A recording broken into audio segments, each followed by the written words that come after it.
Welcome to my channel. This time I will take you on board MS Ulla Rindman, a former Swedish rescue vessel which is now carrying Norwegian flag and has been rebuilt to an expedition vessel now carrying 12 passengers up here in the Arctic. We are right now performing a 3-week scientific expedition with a team of archaeologists from the Kiel University in Germany.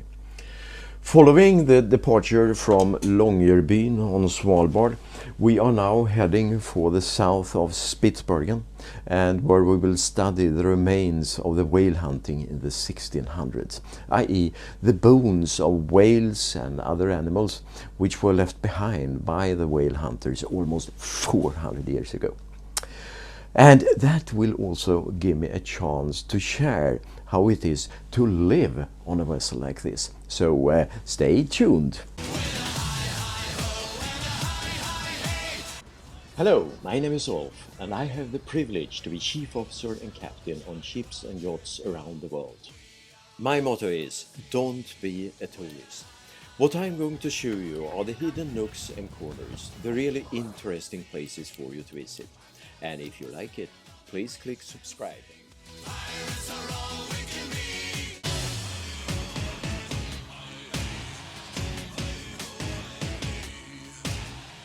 This vessel is based in Longyearbyen, the main community of Svalbard, and which is located some 250 land miles from the North Pole, and where an expedition like this is thoroughly prepared for prior to departure.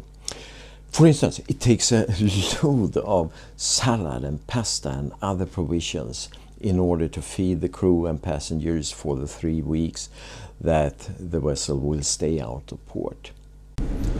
When all systems have been looked over and the vessel has been bunkered up, in this case out at sea, it's time for the passengers to embark.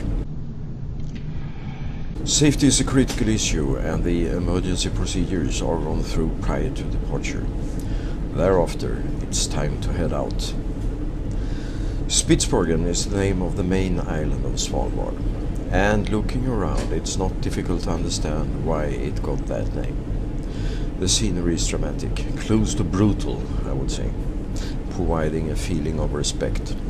It's easy to imagine that the discoverers of Spitsbergen were stunned, being it the Dutch discoverer Wilhelm Barendsburg and his crew in the 1580s, or maybe even the Vikings in the 1100s.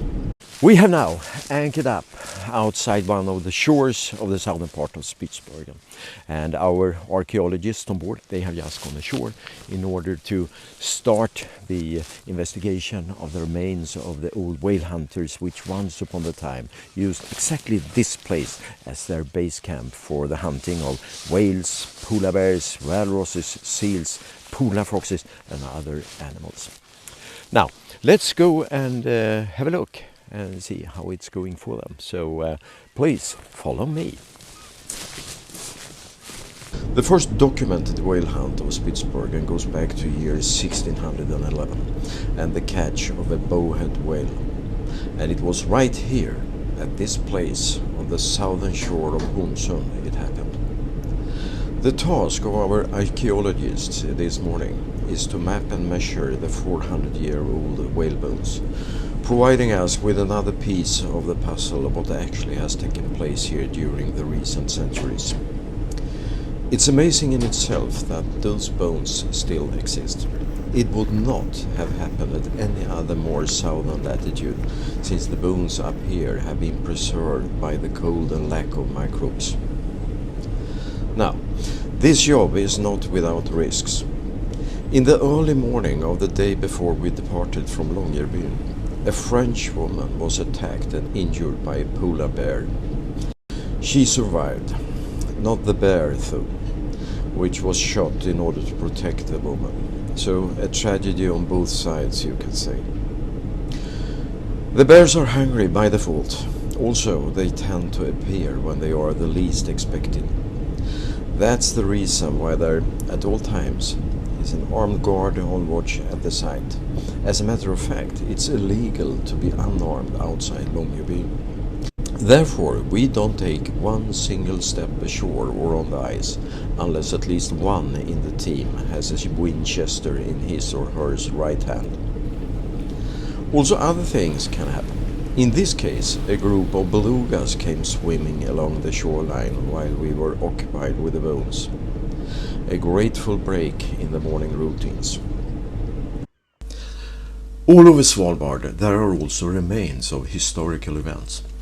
This was also the case at our earlier stay on the shore of Konstantinovka, where a Swedish-Russian scientific expedition in the late 1800s were able to define that the Earth was not a perfect globe, but had a slight ellipse form and flattened out towards the poles. So, how do you live on board an expedition vessel like this? Well, the cabins are typically shared and minimalistic. The common space consists of the forward saloon on the cabin deck, the aft saloon on the main deck, and the aft saloon on the bridge deck. So, the space is tight but optimized, similar to what you often see on yachts, but still spacious enough to provide mingle or separate and quiet workspaces. The galley has a central rule on board. Meals are served 3 times a day in a fine dining manner. In between, the fridge and pantry is available 24/7, filled with snacks. The operation of an expedition like this is very much weather-driven. The forecast for this ongoing trip as a whole indicates mixed conditions, which, by the way, is the predominant case up here. We are at this very moment anchored outside Cape Lee on the southeastern side of Svalbard. I note that another low pressure is coming in from Iceland and that we on Thursday evening will get winds up to half storm. But a good thing with Spitsbergen and Svalbard is the number of sheltered fjords and bays, which offers protection when the low pressures are passing by. That's a gift, since there are only a very few places where you can moor up here in the Arctic. The predominant way is to anchor up or let the vessel drift during our stays, which is an okay task since there is no lack of suitable anchoring grounds. This means also that the tenders are frequently used in order to reach the shore.